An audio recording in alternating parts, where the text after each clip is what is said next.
Are traditional gender roles still relevant in modern relationships? Yes.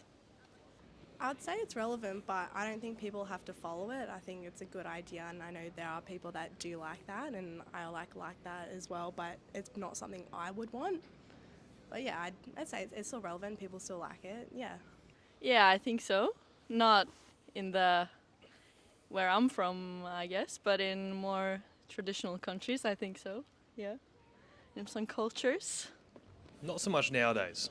Definitely not, I would say. It's the traditional gender roles were definitely there and had a purpose for a very long time in history before we saw, I guess, what we know now in regards to, in the fact that everyone can do those roles, I guess you could say. That's sort of the easiest way to answer that question. It's a very in-depth question, that one. Yeah. Should platforms like Onlyfans be treated as legitimate forms of employment? Yeah. Yeah, like you're making money, and I say go for it. I don't discriminate against that. I reckon, you're making money, you're making ends meet. Yeah. Would you date an Onlyfans guy? Yeah, sure. I don't really care like what you're really doing for work, as long as you got like inspirations and goals in life and we're like similar, then I don't really care what you're doing. I'm not sure. I think it's up to them, but as long as they get the rights that they... Yeah. If it would be like more a professional system above them taking care of them, then why not? Would you do it? No. In crisis, maybe. If you need the money. Yeah. I would say so. OnlyFans is not restrictive to just, that sort of content. You can also express yourself in different ways on that platform. But in a sense, it is, you are running your own production in the same way as pornography is seen as a real industry. It's just, people running their own business in that regards. Would you date an OnlyFans girl? Preference-wise, probably not, but I do not have any issue with the concept of it. Would you have kids with an OnlyFans chick? Don't see why not. How does wealth impact trust and loyalty in a relationship? I don't believe one or the other has to provide. I think it is really beautiful when there is a dynamic of one person is like often the primary worker.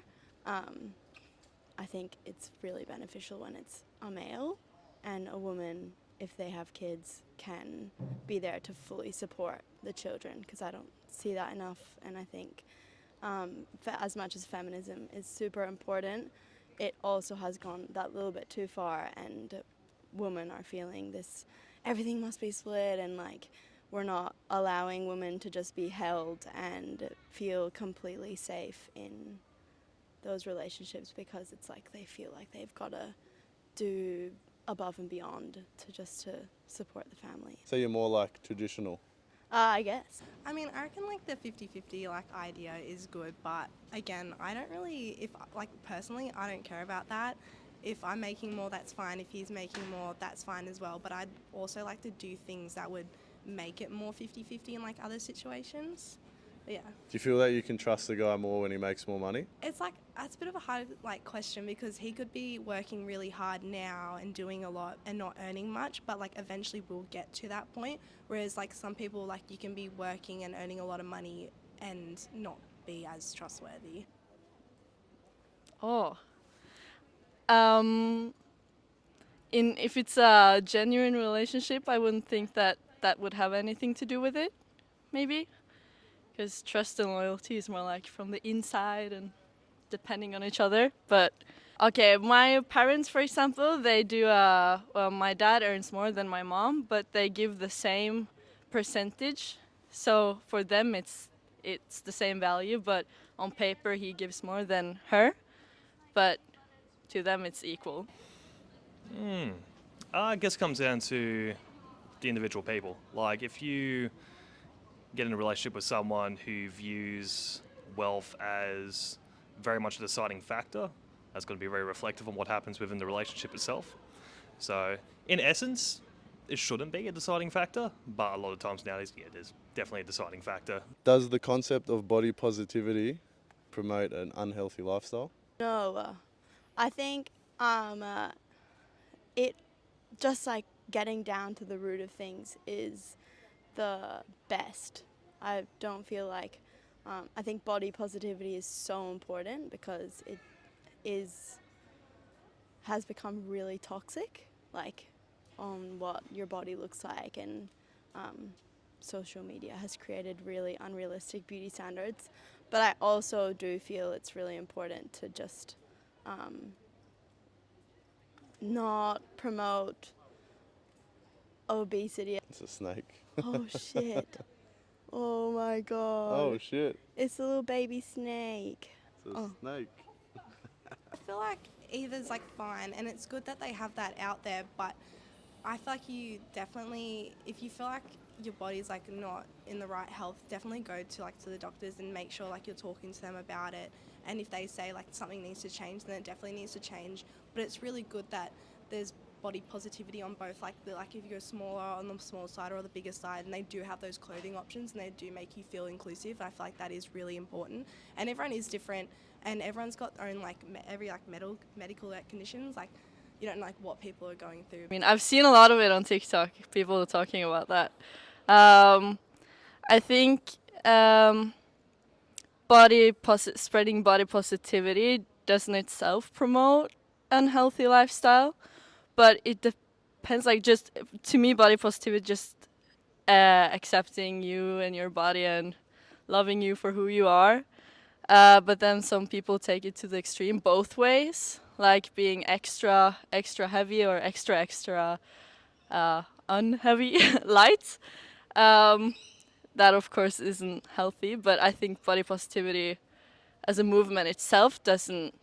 It's not about that. It could, if not encourage, at least not do the opposite. For if a person is really unhealthy and overweight, and that person keeps seeing that, oh, that's just good, you're big and beautiful, it's good. And for some people, I think that could maybe motivate them to not necessarily do anything about it, and that could be unhealthy for their heart and stuff.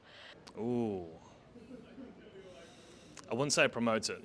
No, it's like everything. You can take a lot of things too far. There's a difference between accepting where you are and being confident in who you are as a person, and using it as an excuse, I guess you could say, in regards of, you know something's healthy for you, but you don't want to do it. Therefore, you just claim it. So it's positivity. That's not a good thing. If it's detrimental to your health and you're starting to creep past the line where it's a genuine danger, it's well known out there. If you are fairly, what's the right word? I guess you could say that I wouldn't get me cancelled online. If you are not within a healthy weight limit for your height per se, not referring to your body weight measurement, but just if you're not at a healthy weight and it's starting to cause stress on your heart and cholesterol, that's when it should be a bit more of a concern, and not so much being comfortable within your own skin, but being at a healthy, being healthy, being capable. Does the friend zone actually exist, or is it a misunderstanding of attraction? Friendzone definitely exists. Do you think that some guys just hang around in the friend zone thinking that they're going to get more? Yes. Just because I feel like the communication isn't there. Like, I feel like communication is so important, and if you're able to just completely speak from a place of just, this is exactly how I'm feeling right now, and you make it really clear, there is no misunderstanding of like, oh, maybe I'll be able to get in, maybe, like, it wouldn't happen if you were just really upfront and clear with how you feel. So say the guy was more upfront at the start, do you reckon that'd be better? Yeah. Yeah. That's the best. Nah, friend zone 100% exists. Do you think some guys hang around as a friend but expect more? Well, actually, I have a lifelong friend like since birth, and he's a boy, and nothing's ever happened between us. We've never had that like sexual attraction or anything. It's just so I reckon you definitely can have a friend of the opposite sex and nothing will ever come from it. But I do think that there are guys that like they'll be friends with you. Same goes for the opposite sex, that will expect stuff like further down the track. I'm sure it exists. Do you think most guys hang around as friends because they think they're going to get more? I hope not. I'm not sure. I don't have a boy's brain, but that's something I've heard. It's true, but in my experience, I haven't gotten that vibe. Do you have a guy best mate? My best mates are girls. Yep. So, but I do have good boy mates, boyfriends. Yeah. You have a boyfriend? I do, yeah. But you're just mates, just friends. No, Oh, yeah. romantic. Oh yeah, yeah. Yeah. Oh, so you have a proper boyfriend? I do, yeah. Yeah, okay, cool. But I do have close boy mates Yeah, too. yeah, yeah. Gotcha. Well, I guess if you haven't really, what's the way to put it? I guess it's if you don't feel confident within yourself and your own abilities, not necessarily to have hookup game or anything like that, but if you don't make the right moves and then just decide to stick around till she makes the first move, you've deliberately put yourself in that situation, So I guess in that essence, yeah, it does exist. Yeah. And 100%, it is a real thing, but at the same time, it can be very, very easily avoided in most instances. Do you reckon guys could avoid the friend zone by being a bit more straightforward or a bit more upfront with women? Yeah, like if you were pretty clear from the very start that you're attracted to them and you want a relationship with them, and they turn you down, well, you know where you stand.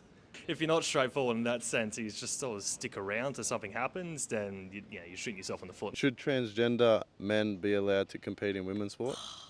I don't feel like I know enough about. But I probably don't feel like they should be able to, just because I don't believe it's completely fair. But yes. Say you were doing boxing, like Yeah. as who you I are, I wouldn't want to verse. biological male. Yeah. I'm very. I think that's very hard to answer. I think they have some. Some of them have some physical advantages, but it's still. I wouldn't place them with the boys either, because that would be wrong too. So I think that's a really hard question in sport. Do you think they have a bit of an unfair advantage? Not everyone, but some of them. I think so. Yeah. What about in But- boxing? In boxing, they are naturally stronger than women, but that is also individual. So honestly, I've thought of this question myself a lot, and I can't figure out what to do with it. I'm just going to go with my own opinion on this one. I feel like everyone has the right to do what they want, but at the end of the day, if it's a competition side of thing where it is a genuine, it's similar to boxing. If you can be a heavyweight but identify as a featherweight, doesn't mean you can't fight in featherweight competitions. You're going to absolutely flog the featherweights. I guess using that comparison, it would be unfair to a sense. So competitively, I would say probably not. But people can still identify as what they were, whatever they want to be. But when it comes to the actual competition side of things, there should be a line drawn